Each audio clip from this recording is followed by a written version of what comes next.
Next మిగతా వార్తల్లో ధాన్యం మక్కల రవాణాకు లారీలు లేవట ఒప్పందం ప్రకారం సెంటర్లకు వాహనాలు పంపించని కాంట్రాక్టర్లట. టెండర్ ఏజెన్సీలు వేరు, సరఫరాదారులు సబ్ కాంట్రాక్టర్లు వేరు. కాగితాలపైనే కనిపిస్తున్న లారీలు, డీసీఎంలు, ట్రాక్టర్లు, ట్రక్కులు తూకం వేసిన తర్వాత రోజుల తరబడి నిరీక్షణే. అకాల వర్షాలతో తడుస్తున్న పంట ఉత్పత్తులు, నష్టపోతున్న రైతులు. ఎవరిది బాధ్యత? గవర్నమెంట్ది బాధ్యత. మరి ఏం చేస్తుంది? మొన్ననే కదా ముఖ్యమంత్రి రివ్యూ చేసింది, మొన్న సాయంత్రమే కదా ధాన్యం కొనుగోలు మీద రివ్యూ చేసింది.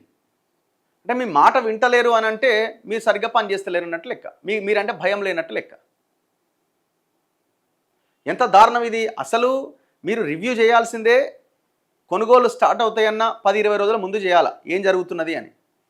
కొనుగోలు స్టార్ట్ అయిన 10 రోజుల 15 రోజుల తర్వాత 20 రోజుల తర్వాత మీరు రివ్యూ పెట్టిరు. రివ్యూ పెట్టిన తర్వాత కూడా సిచ్యువేషన్ మారలే. మరి ఎక్కడ పోవాలా రైతులు? ఏం చేయాలంటే ప్రైవేట్ వానికి అమ్ముకోవాలి ఎంతకో అంతకి.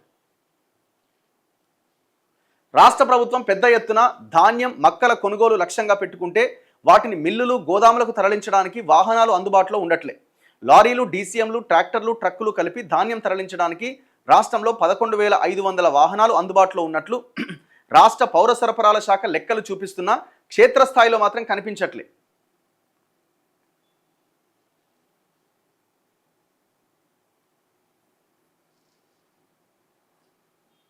ఎక్కడుంది ఇది? ఒక లారీ కోసం 3-4 రోజులు ఎదురు చూడాల్సి వస్తున్నదట. ఒక లారీ కోసం కాంట్రాక్టర్లు అధికారులకు కొనుగోలు కేంద్రాల నిర్వాహకులు ఫోన్లు చేస్తే ఇదిగో అదిగో అని చెప్పడమే తప్ప సకాలంలో వాహనాలు పంపిస్తలేరు.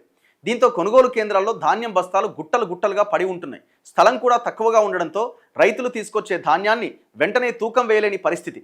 ప్రభుత్వం 8,575 ధాన్యం కొనుగోలు కేంద్రాలు ఏర్పాటు చేసింది.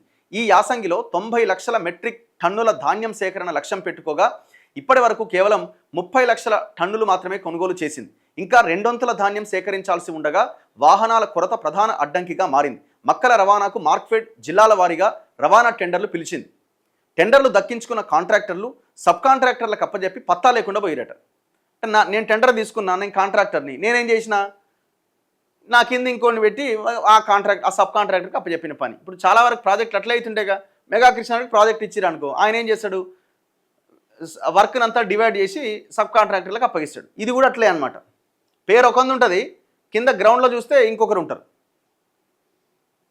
సబ్ కాంట్రాక్టర్లకు అప్పచెప్పి పత్తా లేకుండా పోయారు. నర్సంపేట సూర్యాపేట జిల్లాకు 700 లారీలు కేటాయించినట్లు చెబుతున్నా సెంటర్లలో ఎక్కడి ధాన్యం అక్కడే ఉంది. హన్మకొండ జిల్లాలో లారీలు లేక 9,000 టన్నుల మక్కలు తరలింపు నిలిచిపోయిందట.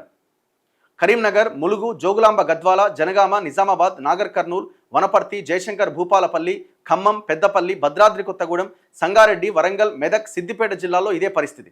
జిల్లా స్థాయిలో అధికారులు, కాంట్రాక్టర్లకు మధ్య లోపాయికారి ఒప్పందాలు ఉండడంతో ఇంతవరకు రాష్ట్రంలో ఏ ఒక్క రవాణా కాంట్రాక్టర్పై కానీ సబ్ కాంట్రాక్టర్పై కానీ చర్యలు తీసుకోవాలంటే అతిశయోక్తి కాదు. ఉండదు. మరి అసలు ఏమైనా యాక్షన్ ఉంటుందా?